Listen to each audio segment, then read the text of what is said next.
Thank you very much. Welcome, everyone. This is State Building Code Council Legislative Committee for February 9th, 2023. Can we please take a roll? Todd Bayruter, Here. Tony Don, Damon Doyle, Chell Anderson, Corey, Jay Arnold. Jay told me that he may not be available. Micah, I see Micah here. I'm here. Representative Romel. Okay. It's not. All right. Well, Micah, you and I get to do a lot of non-action today. Excellent. Okay. It looks like this is not a very popular meeting. No, not like there's anything going on in legislature right now. Okay, well, so what we'll do is we'll see if anyone joins and we can reach quorum, but otherwise we won't take any action today, and maybe we'll jump right into the legislative update, please. Okay, I will share my screen.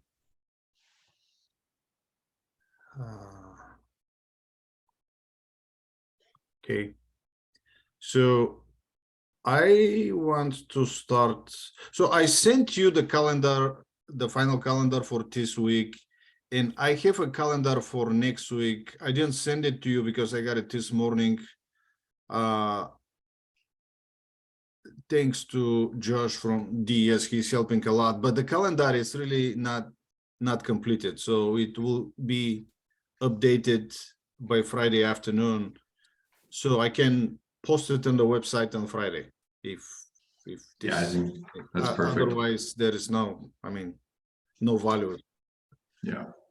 HB 1042, we missed it at the beginning. Well, I did, but I woke up yesterday and here is the bill, here is the summary. And Krista and I spent a good amount of time yesterday discussing it, and I personally am going back and forth. What is the requirement here? So at the bottom, this is for the council to amend the code, and here is for cities, but it's related to the energy code. So I will use one example, a single family dwelling and a garage. So when you're converting the garage to ADU, what is the requirement for the council here to exempt the entire building, including the converted ADU, or to exempt only the existing building, but the ADU must comply with all energy code requirements? And I'm asking this because, again, I keep reading it, and each time I read it, I have a different opinion on the intent. So I guess more than one head is better, or more than two. Go ahead, Mike. And I also want to invite anyone, especially since we're short on committee members, anyone from the public can also please raise your hand and weigh in. So Micah, go ahead. I'd be happy to open the floor to the members of the public first. You know, everybody hears from me a lot anyway. And just so everyone's tracking, was it yesterday this was on the floor and adopted? The bill has two substitutes, and the second substitute was this for the State Building Code Council. Right, that popped up in an amendment, right? Yeah. Mm-hmm. All right, Mike, I think you're on. Quiet, yeah. I agree with you, Stoyan. I think that this has open-ended questions on it that would. I'm actually surprised this bill's made as far as it has. I see it even further, Stoyan. Say there was a project that comes in and it's a 10,000. I think I've kind of made this example before. 10,000 square foot building that has one residential unit in it, and the rest of it's kind of a shell and core type structure. And then that gets finalized. In other words, existing building code says really when it's been issued a permit. We do modify that in Seattle to say when it's had a final inspection or certificate of occupancy, but they could get a certificate of occupancy on that one unit in shell and core, and then they could come in a week later and apply to put in another 30 additional residential units in that building, and it would not have to meet the energy code requirements according to this legislation. I mean, that's a huge hole in what they're trying to do. I know that, and most of you probably aware, existing building stock is a real issue with energy code compliance and how you transfer those buildings or get those buildings updated, especially things like envelope that don't get updated, but maybe every 30, 40 years to comply with energy code. And again, this has a lot of open-ended questions and could be readily abused to get out of doing energy code requirements, even minimal ones that we all can agree with. I know there's some that I don't necessarily agree with, but they're in there. However, minor items that we all say, yeah, that's a good benefit, even if it comes from the energy code, they wouldn't have to do. I just think it is not a path we should support. But again, we probably won't oppose it. I think that we could just suggest language that says, look at some modified existing building language as it pertains to the energy code and maybe reducing those standards of requirements. Thanks.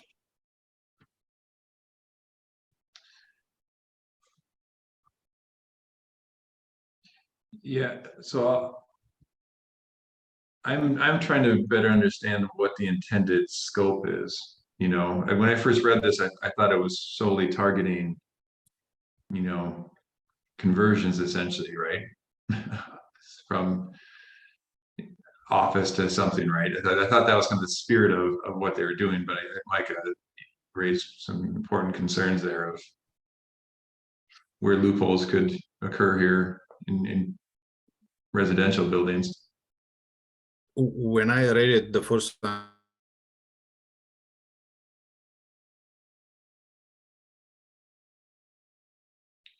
I think Stoyan's frozen up, right? Not us. That was going to be my question. Somebody froze. I thought it might be me. Yeah.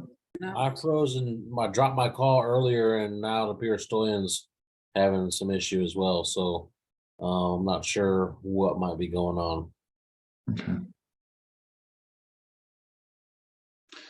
Okay, well. So Is- I do. Oh, sorry, Todd. No, please go ahead. I agree with you. I know that there's some good intent behind this as a method to increase repurposing of existing buildings. However, the way that is worded, existing buildings, as far as the definition goes in the building code and the existing building code, there could be some abuse of this. And I just think the verbiage needs to be modified. Again, the intent is good. We met with representatives and said this is a good path forward, not on this particular bill, but they had asked questions on how can we increase, housing stock or affordable housing or increase, units. And that is a path to kind of that this bill is seeking, to get some of the planning land use stuff out of the way, because most of the time those are the ones that said, oh, we have to maintain our like B occupancy buildings in our downtown cores as B occupancy buildings when we really need housing. And this is a way to, prevent some of those prohibitions on structure reuse. But I do think it takes a step too far in, allowing some of these loopholes that could be abused. So if one were to try to put some guardrails on,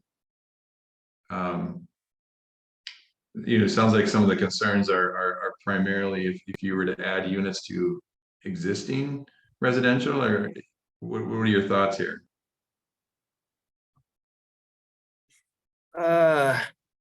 It's kind of one of those add units without violating current standards. I really don't know how to word it. It's a good intent overall, but it's like, oh, we're going to pick one code that you don't have to comply with. Yeah. Is, why? It's kind of those questions. Everybody thinks energy code is expensive to comply with. It is. But if you take an older structure that doesn't meet accessibility can be even more expensive to comply with. But yet they're not exempting that out. It's like, what are the reasons here for exempting one code over others from these existing buildings? I just think that section should just be removed. I mean, you don't want to exempt them from the building code. And honestly, I think this kind of, that section doesn't mesh with section F. I think it's section F. Yeah, section F of this bill that says that you can't prohibit anything unless it violates applicable building codes or health and safety standards. It's like, okay, again, you're just picking one code that you don't like. That's how I see it. I just think that section should be stricken from this bill, and the bill would be fine at that point. Okay. And the section, I believe, I don't know if you have it on here, Story, and I believe it's section G of this bill, which is bullet point 2 on the screen. Yeah, it's section G. 1, 2G and 2G. And section 3 is the underlying text. Sorry, I don't know what happened with my internet, but it bailed on me. So isn't this redundant, by the way? The amendment? No, because the underlying area is for the council, and this is for cities that they can't. I see.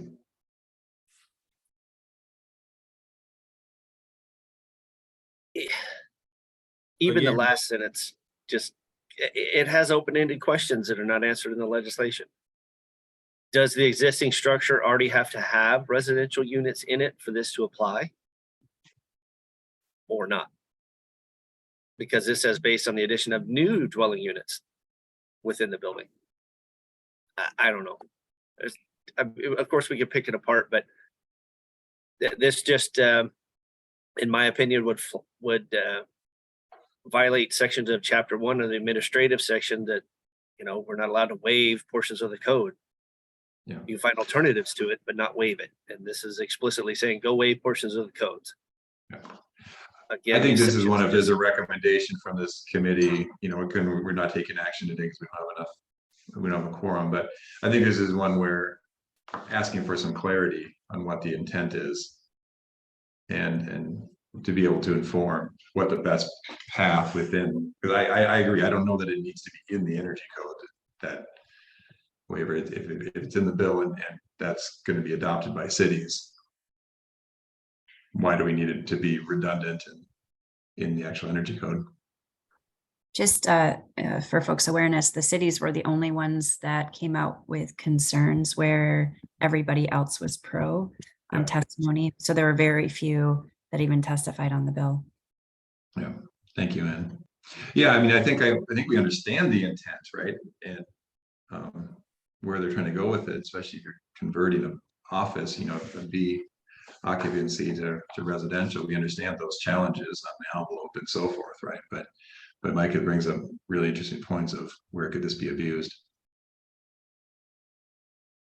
And just for informational purposes, I know that Washington Association of Building Officials has tried to testify on several bills, but they also don't want to look like obstructionists across the board. Saying, well, we oppose this. We're trying to find a good balance too. And some of them, I think they're just missing just based on the number of housing bills this cycle. I think our lobbyist has counted over 20 bills that deal with housing and code enforcement of some type at this point. So it's just a matter of numbers, unfortunately. So thanks. Okay, well, good discussion. Are we ready to move on? Maybe the request is to understand intent better. I'm moving to the next one. Not much to say on that one. It's scheduled for executive session today. This is related to the bottle filling stations. The it was discussed in previous meetings, including at the council meeting. We didn't see any issue with it. 1105, the last action on it was on February 2nd. But this is not, again, something that the council was worried about. Can I cut in? Sorry. Yes, sir. Sorry, going back to the bottle filling one for a moment. I did Mhm. mention in a previous meeting that I would research to see if there was some additional updates to the 2024 code that may have been passed. And I'm not sure if I provided that information to the entire. No, you forgot, and I didn't No. want to bother you. That's okay. No, I did remember. I just emailed it to, I think, somebody else, but I didn't bring it before the committee. There was not any additional code language added that incorporated more or increased bottle filling stations in the 2024 code. So again, we could stay with neutral on this. I think that's a fine position. It wouldn't be too hard to develop some language that has these requirements. So We had a discussion with the sponsor of the bill, and they changed the date to align with the 2024 code adoption cycle, which will give us some more time, which is great.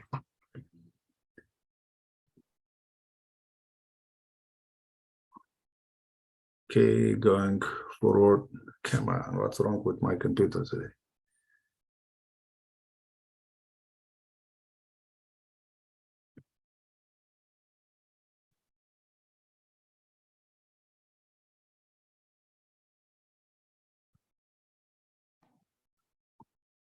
Sorry.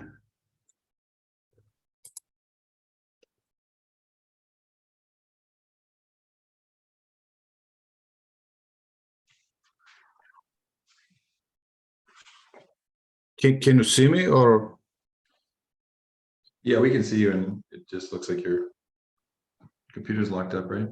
Yeah, this is the VPN. For some reason, I don't know why, but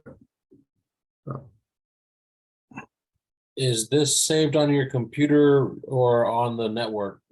it's on the network. This is why it's freezing. The VPN is okay. Okay, I got logged in again. 1105. Again, not much to say on that one. 1110. It was scheduled for executive session. This bill is not directly related to the State Building Code Council, but It's kind of the centerpiece of a lot of them. yeah. So that went through the other night on what was that? What is today? Thursday. So that went through on Tuesday, right? Mhm. The substitute went through that brought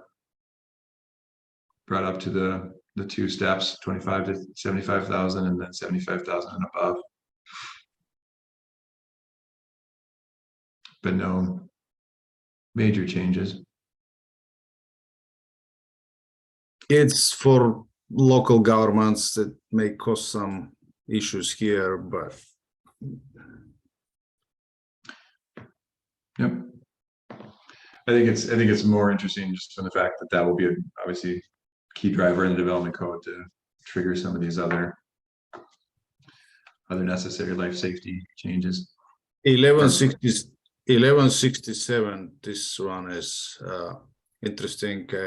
We submitted written testimony to the housing committee. 1167, there were some issues in it, and then the substitute added more. So see the underlined areas, prohibits city or county from imposing any regulations, reviews, or standards on multiplex housing that's not applied to detached single-family residence, except when necessary for fire and life safety. Again, that's not for the council, but it's something new that we see in many bills. Micah's code requirement was added for the single exit. So it was in a different bill, and then it was added as a new section here. Hey, Micah, I know you want to talk about it. So the code officials have been trying to find a way to support this. The first modification you talked about there under the imposing regulations except when necessary for fire and life safety, that came from the fire marshal's office, state fire marshal's office, for those of you that may not know that. That they were trying to find a way to support this bill, and I really don't know what that language does for them, but I think it's still a problem. We did message that we disagree with them adding more code requirements for the single exit criteria. They did bring that over directly from Seattle's code, and there are some mistakes in there because some of the reference sections and information point to other sections of the Seattle code, Seattle building code, that are different from the building code or from the state building code. And so again, it was one of those, hey, just put something in here that says the SBCC can develop language for single exit criteria, and then we can bring it forward. Again, they went the complete opposite and pulled additional code language and put it in legislation, which honestly won't necessarily function for the entire state. And so it's an unfortunate byproduct of trying to get them to work with folks, but it seems like they just want to ignore the input and discussion issues and concerns. We have met with some legislators to let them know that, hey, the SBCC is there for a reason. You have, your folks are coming forward with legislation from individuals that don't like the process or have failed through the process, to kind of do an end around the SBCC, and now you're writing code language and legislation that doesn't work for the entire state. There's a reason it's only in Seattle's code, and there's a reason we haven't proposed this for the entire state. As most of you know, we do bring a lot of stuff forward to the state that we think could benefit the state as a whole or other jurisdictions. But then there are times there's Seattle specific stuff that we don't bring forward. We've had this in our code for a long time, and we haven't brought it to the state because we know it doesn't function well for an entire state modification. So we haven't been opposed to this, and I want to apologize that they have expanded this section brought over from another piece of legislation. We have spoken out against both of those. Again, we think that a single exit structure could be beneficial to some extent. However, just bringing over straight language from a code that functions in a major jurisdiction doesn't mean it's going to function well for the entire state and all jurisdictions. Hey, Micah, when you refer to another bill, you're talking about Senate Bill 5491, right? They're trying to bring these together. Okay. Yeah, they had pretty much just put the single exit in a separate bill with all of the additional code language sections. Okay. And have limitations, and that's what they're doing. They're just bringing all that over. But it was probably from something that got pointed out that, hey, these aren't allowed across the board. We have like 14 sub criteria that have to be met to allow these in Seattle. So it's not just go allow a single exit structure. Unfortunately, again, they just took everything and put it in here, and it's not accurate.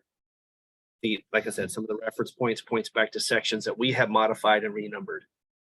And some of that is based on hoistway and stairway pressurization in chapter 9, things like that. So I have a technical question here.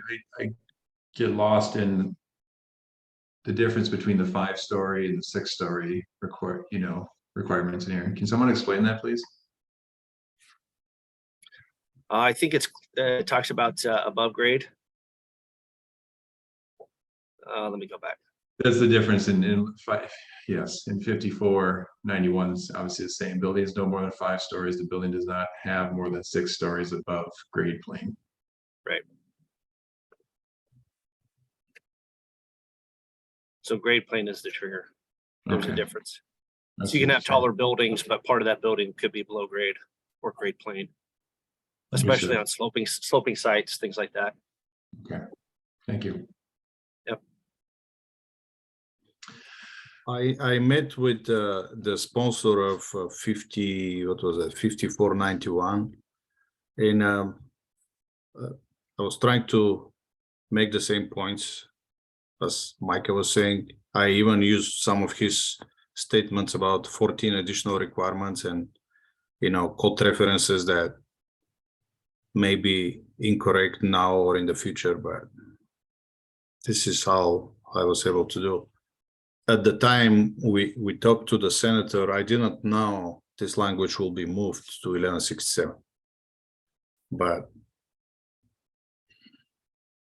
there is a new section in 1167 also, section 5, requires the Office of Regulatory Assistance to contract with a qualified external consultant to develop a standard plan set demonstrating a prescriptive compliance pathway that will meet or exceed all energy code regulations for residential housing. So that's new. I don't know how the Office of Regulatory Assistant, that was new for me. So I don't have comment on it.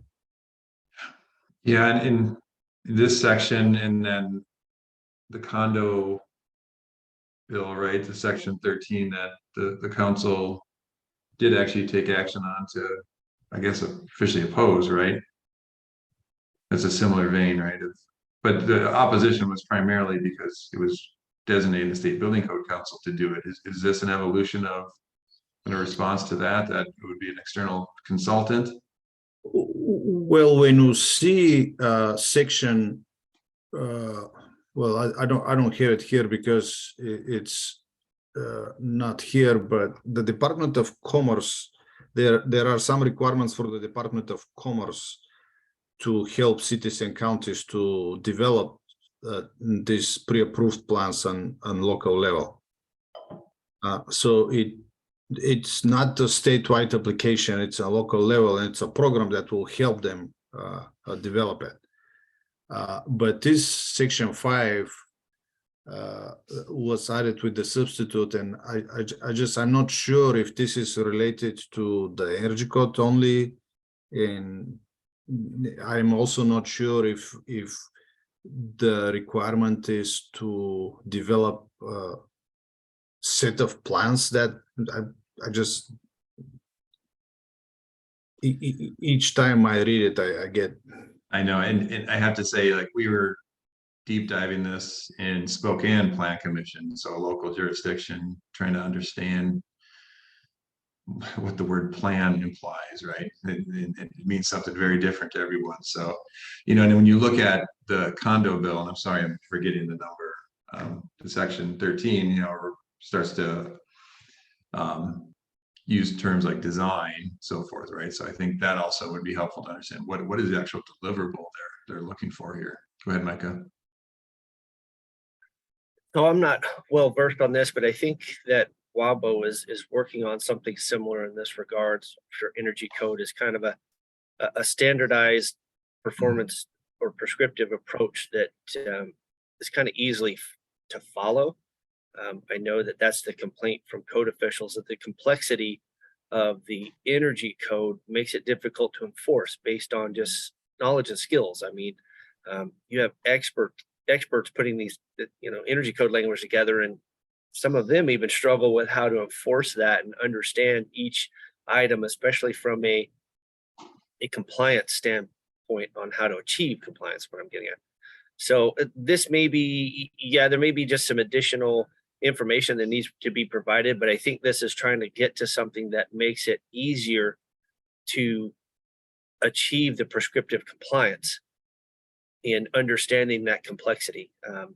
I know that WABO is working on several programs, including a program that will provide a certification for energy code reviewers specific to Washington State. So you'd be like a certified Washington State energy code reviewer, and you would understand how to achieve this compliance. And I think the standardized compliance path is going to be for the design community, where here meet these standards and you'll meet the prescriptive compliance if that's the path you want to take.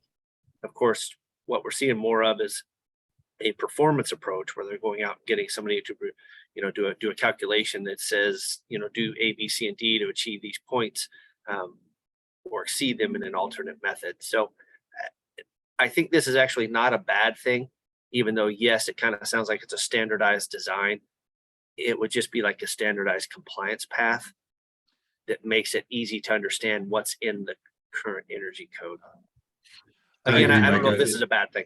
Yeah. No, I'm very supportive of the concept and would like to see it some sort of pre-approval process, but I think your words pathway is more aligned with what I think the intent is here necessarily than a standard plan, that is going to be, but you also need examples. I get it.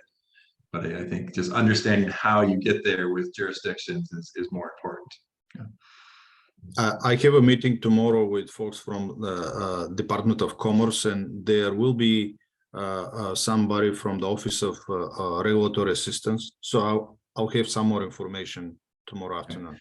And let us know, Estonian, if you'd like to pull anyone of us in, especially, this is an area where, we're trying to get the development side, the code side in sync with this. And I think that's the challenge right now. Okay, moving to the next one, 1193. Not much to say. It was referred, but nothing is happening with it. So on this one, it's likely it doesn't come out of committee, right? So by next Thursday or whatever the cutoff is, right? Mm-hmm. Yeah. 1298 with the companion bill. So I testified in 5258, and the language reads the same. This was for section 13 that required the council to develop this pre-approved plans for statewide application, but there is no movement, so I don't expect this will pass the cutoff date. 1404, first reading, nothing is happening with it. 1409 with the companion bill, 5416, the same thing. Nothing is happening after the first reading. I'm going fast through it, but if you want me to, stay. No, it's perfect. We're all pretty versed on this at this point. Okay. So 1539, that one is expediting private vocational licenses to contribute to adding affordable housing to the state. I think Micah would like that. We didn't comment on that because I just added it to the list. It's not really State Building Code Council, but the State Building Code Council can benefit from it. We're having a hard time finding code specialists, and cities and counties are having a hard time to find qualified inspectors and plan examiners. So I think we can benefit from it. 1541. I was just saying it would be good. Yeah. 1541 with the companion bill, 5616. It was modified. There is an amendment to the bill. I got it this morning. I don't have it here in this summary because, again, I got it this morning, but it excludes the council, so we're not under this provision. So I'll remove it from here. Well, for now.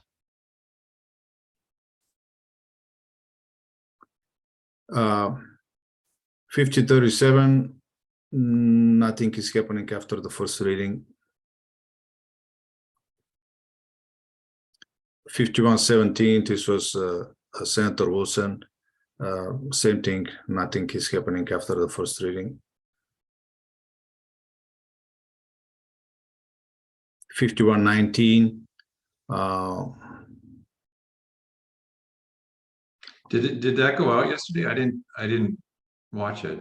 I didn't watch it either, Okay. but I was planning to check today. There Okay. were too many yesterday, so I didn't. Yeah. I thought you would tell me what happened with it. No, I was, I didn't catch it. 52-58.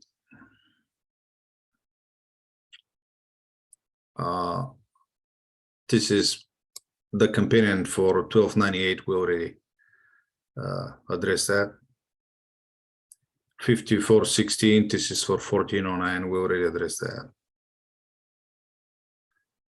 55-53. This is for the emergency shelters.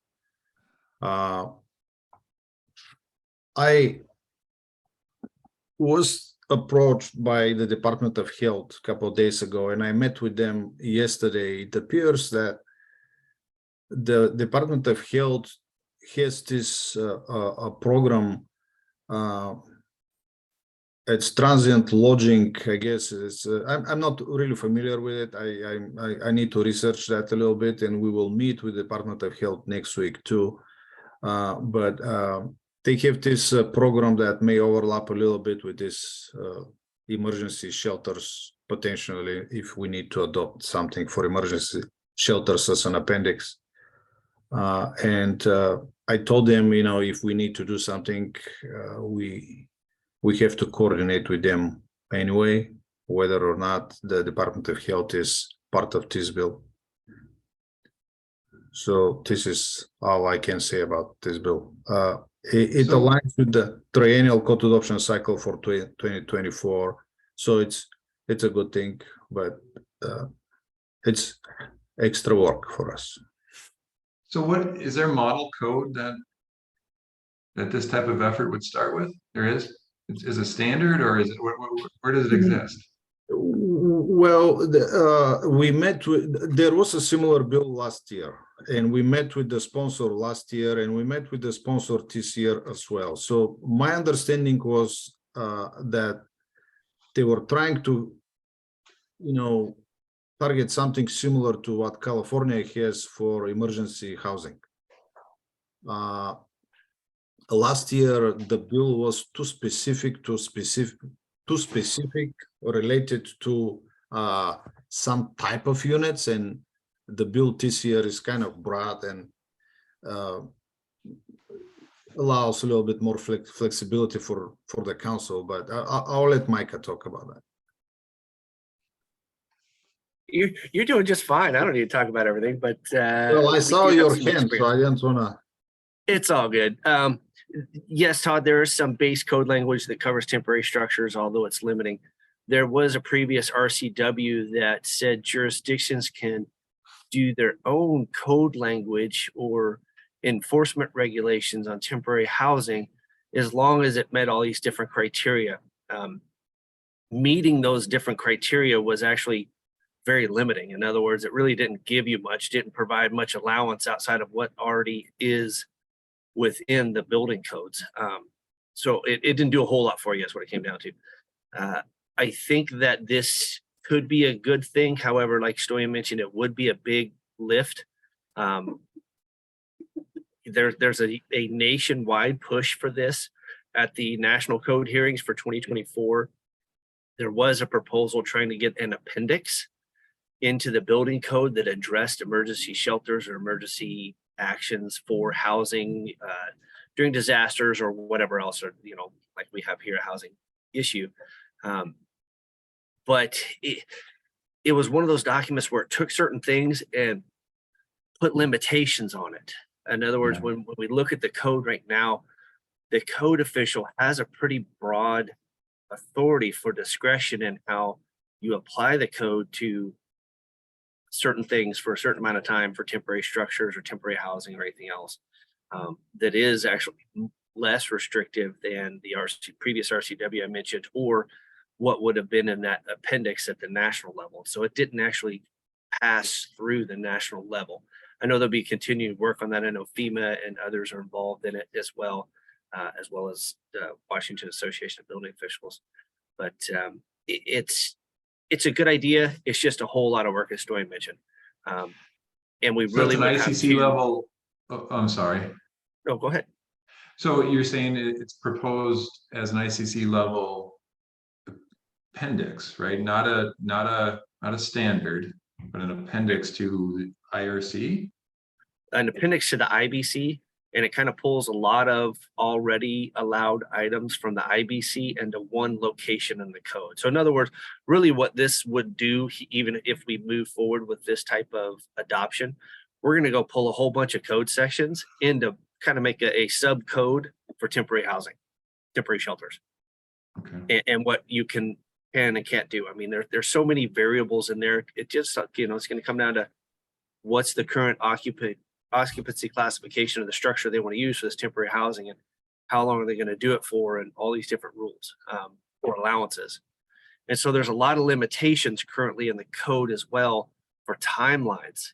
How long is temporary?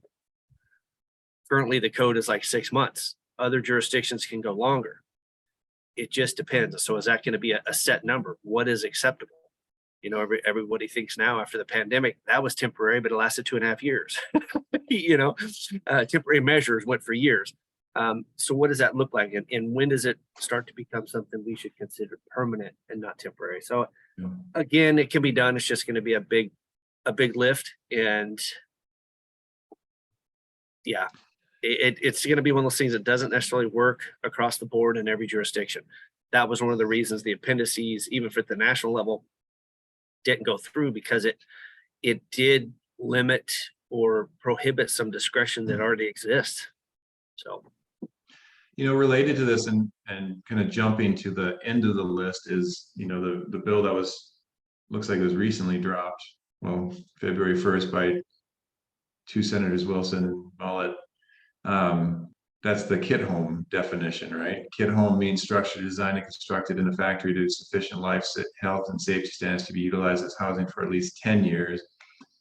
For at least 10 years, to be assembled on site or with or without a permanent foundation. And then it says kit homes under 800 square feet on private property. I don't want to read the whole thing, but it's interesting. I'm not sure how these two relate or don't. Which one was the kit homes? I'm sorry, it's the very end, and it's 5657, Senate Bill 5657. Okay. There we go. Mm-hmm. So if you don't, maybe we can just talk about this just briefly and kind of put them side by side. Well, this bill has some other issues. It covers some. Department of Labor and Industries have responsibility for many of this. How kit homes are defined. It will have some conflict between what this bill says and what the Labor and Industries is doing. Yeah, I think we've had some input on this one as well, and it's been an ongoing discussion. I know we had some code changes last cycle that kind of went into this, and then we do have a considerable amount of training that we get from Labor and Industries on correlation between who's doing what and who's reviewing what. So really their jurisdiction comes down to pretty much anything that's on wheels or some type of chassis is going to fall under their jurisdiction. So when this comes out about a kit home, it really doesn't change much of what these things are or how they're regulated. From our trainings that we get from L&I is they look at these under the requirements of the residential code, just like any other dwelling unit. However, if it's not on a chassis, then that goes to the code official who will do the same, which is review it as a dwelling unit under the IRC. So the coordination is happening already for these. It's just where do you draw the line on who has the ultimate authority on some of these? I know there are some concerns with talking about a kit home that can be built on site. How does that get enforced and by who? Does that actually go through Labor and Industries? Because technically they would look at the factory assembly part, but not the on-site assemblage. So it's, there's some variables there that may not actually function very well in the bill that would have to be addressed, but I don't think it shifts a whole lot of where we're at. LNI is responsible for the manufacturing, including, if you have the kit house in boxes, they need to have the LNI insignia. Otherwise, it's not a structure that can be legally constructed. And the building departments, they have the responsibility, for the site, for the foundation, and for the construction itself. But this bill moves the responsibility a little bit, so that's the overlapping with LNI. Because I've heard two things there. One, the difference between a 2D assembly and a 3D assembly, right? A volumetric. But also this distinction between on a chassis on wheels versus on some side of, well, on a foundation or not, right? But not on a mobile chassis. Well, it doesn't make much of it. I'll read what is LNI program. Factory assembled structures, which include manufactured and mobile homes, recreational vehicles, factory built housing, and commercial structures. Factory built housing is a structure including a factory built tiny house with or without wheels, designed primarily for human occupancy other than a manufactured or mobile home that is substantially or entirely prefabricated or assembled at a place other than a building site. Okay. Factory built housing may not be installed in the state unless it's approved by and bears an insignia of approval from LNI. That's Okay. in summary. Okay. Well, thank you for bringing this one up. I just wanted to raise it. Okay, and I'm done again for next week. I will post the calendar most likely tomorrow afternoon. Krista, go ahead. Just an update on 5190. It was passed out of committee yesterday with a substitute, went on to Ways and Means. And there is new language in the substitute that states that the middle housing can't have any requirements beyond those required for single family from any building or energy codes.